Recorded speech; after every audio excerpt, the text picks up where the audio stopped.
If you don't like something, change it. If you can't change it, change your attitude. Maya Angelou.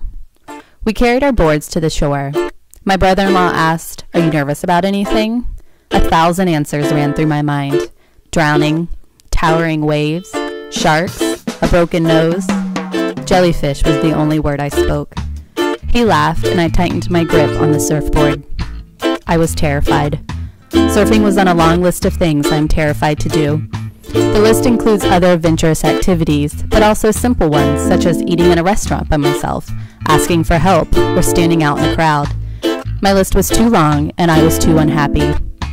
Since I couldn't erase my fear, I had to challenge it. Surfing was the first thing I wanted to cross off my list.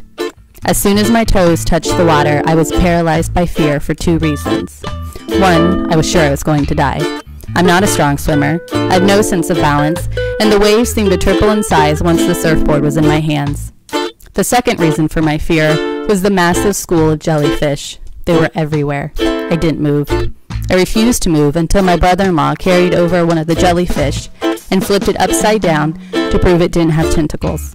None of them did. With the jellyfish issue solved, I paddled out into the water. The subsequent events were disastrous. I was repeatedly knocked down by waves, forced to swallow gallons of salt water, and repeatedly smacked in the head by my board. I was cut, bruised, and sunburnt. I couldn't stay on my board long enough to stand. I wanted to give up. That feeling of unhappiness began to creep over me. I grabbed my board, limped into the water, and refused to let the fear win. This time, I stood up for 30 seconds. 30 seconds of pure joy. My fear had been replaced with laughter, weight was lifted from my shoulders, and I was happy. I rode wave after wave, and at the end of the day, I started plans on crossing out the next challenge on my list.